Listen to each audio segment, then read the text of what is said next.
Are you coming to check up on me? You look much better. How are you feeling? Dr. Chakwas assures me I am going to be fine. I was impressed with her knowledge of Asari physiology. You're in good hands. Dr. Chakwas knows what she's doing. I never properly thanked you for saving me from the Geth, Commander. If you hadn't shown up,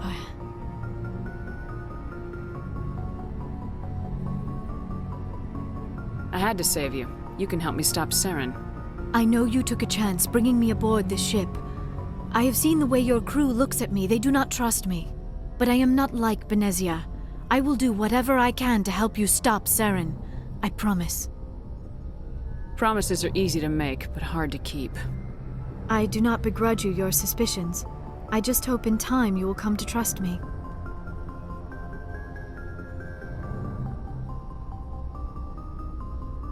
Tell me about yourself, Liara. Me? I am afraid I am not very interesting, Commander. I spend most of my time on remote digs, unearthing mundane items buried in long-forgotten Prothean ruins. Sounds dangerous. And lonely. Sometimes I would run afoul of indigenous life forms or stumble across a small band of mercenaries or privateers, but I was always careful. Until the Geth followed me to Artemis Tau, I never found myself in any situation my biotics could not handle. As for the solitude, well, that is one aspect that most appealed to me. Sometimes I just need to get away from other people. You don't like other people? I suppose it comes from being a matriarch's daughter. People expected me to follow in Benezia's footsteps. They wanted me to become a leader of our people. Matriarchs guide their followers into the future. They seek the truth of what is yet to come. Maybe that's why I became so interested in the secrets of the past. It sounds so foolish when I say it out loud. It sounds like I became an archaeologist simply to spite Benezia. All children rebel against their parents. It's a natural part of growing up. Aha, you share the wisdom of the matriarch, Shepard. That is exactly what Benezia said when I told her of my decision. But there was more to it than that. I felt drawn to the past. The Protheans were these wondrous, mysterious figures. I wanted to know everything about them. That is why I find you so fascinating. You were marked by the beacon on Eden Prime. You were touched by working Prothean technology. Sounds like you want to dissect me in a lab somewhere. What? No, I did not mean to insinuate. I never meant to offend you, Shepard. I only meant that you would be an interesting specimen for an in-depth study. No, that's even worse. Calm down, Liara. I was only joking. Joking? Oh, by the goddess, how could I be so dense? You must think I am a complete and utter fool. Now you know why I prefer to spend my time in the field with data disks and computers. I always seem to say something embarrassing around other people. Please, just pretend this conversation never happened. Do you know why Benezia joined up with Saren? Benezia was swept up in events beyond her control and lost herself. She fell under the spell of indoctrination and became part of the very thing she wanted to stop. But I will remember and honor how she lived, not how she died. My mother was strong, kind, and beautiful, and now she is gone. Are you gonna be okay? You are kind to ask, Shepard. I do miss her, and I grieve for what happened to her. But I will not let my grief interfere with what we are trying to accomplish. I'd like to know more about the Asari. We were the first species to discover the Citadel. We were instrumental in forming the Council, and we always strive to be the voice of peaceful cooperation in galactic disputes. My people believe we are all part of a single galactic community. Each species contributes something to the greater whole. Although we seek to understand other species, it seems few of them seek to understand us. The galaxy is filled with rumors and misinformation about my people. Like what? Most of the inaccuracies are centered around our mating rituals. My species is monogendered. Male and female have no real meaning for us. We still require a partner to reproduce. This second parent, however, may be of any species and any gender.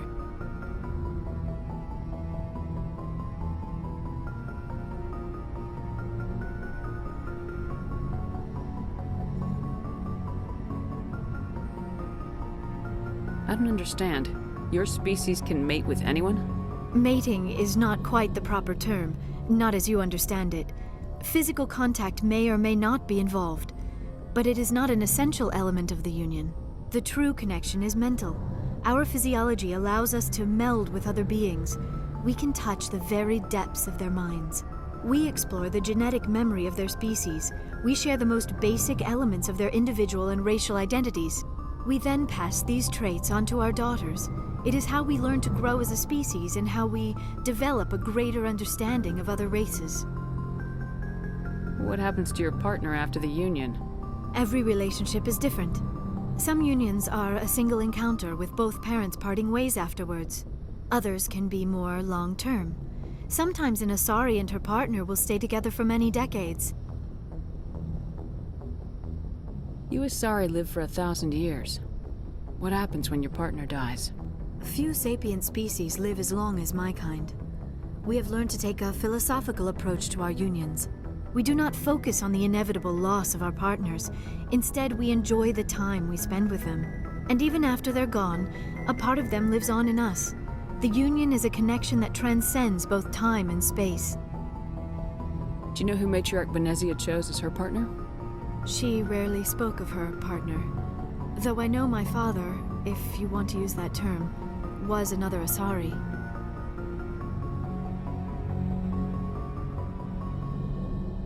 I thought you always needed another species to serve as one of the parents. Think about it, Shepard. If we were not able to mate with our own species, we would have died out long before we ever mastered spaceflight and left our homeworld. Union with our own kind is no longer common, not for the purposes of reproduction. Most Asari believe it weakens our species. Asari daughters inherit racial traits from the father species. If both parents are Asari, then nothing has been gained, or so conventional wisdom would hold. I am what is sometimes called a pureblood. Though no Asari would ever be cruel enough to say the word to my face, it is a great insult among my people. It is possible Benezia's partner was embarrassed by their union. She may have been too ashamed to publicly acknowledge me as her offspring.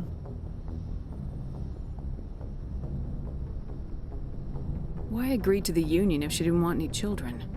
I cannot answer that. This is all speculation on my part. It is possible she wanted to be part of my life, but something happened to her before she had the chance. Benezia never spoke of her partner. Whatever happened, it caused her too much pain to dwell on it. She raised me by herself, though that is not uncommon. Many Asari raise their children alone, particularly if the father species is short-lived. Often the partner will pass on long before the child reaches maturity. I should go. Goodbye, Shepard.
Commander?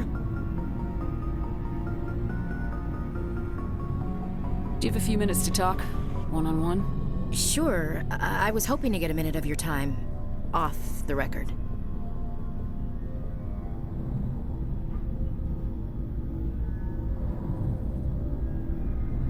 I keep an open door policy. If you have any concerns, lay them on me. All right. I know things are different aboard the Normandy, but I'm I'm concerned about the aliens, Vicarian and Rex. With all due respect, Commander, should they have full access to the ship? You don't trust their motives because they're not human. This is the most advanced ship in the Alliance Navy. I don't think we should give them free rein to poke around the vital systems. Engines, sensors, weapons.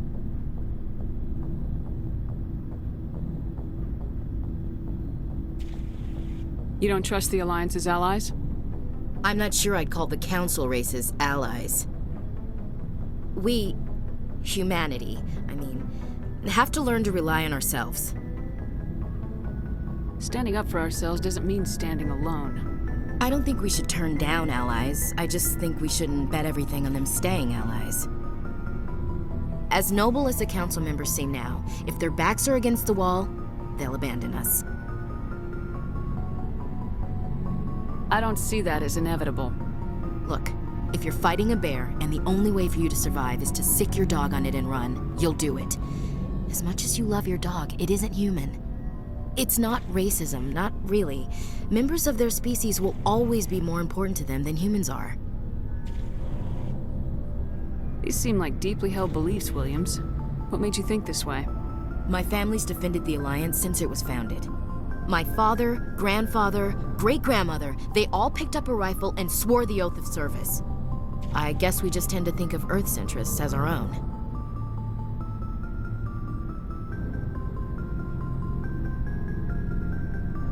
All right, I can see where your concerns are coming from, Williams. But this is a multilateral mission. You're gonna have to work with aliens, like it or not. It won't be a problem, Commander. You say jump, I say how high. You tell me to kiss a Turian, I'll ask which cheek.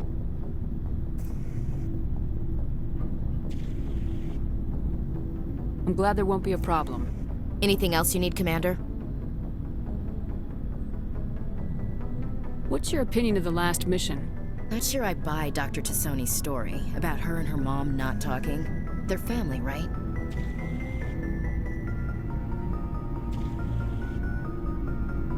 I'm not sure I believe it either. It's better to have her where we can see her. That makes sense. Too bad those ruins got destroyed. They lasted thousands of years. That's impressive. Dismissed, Chief. Ma'am.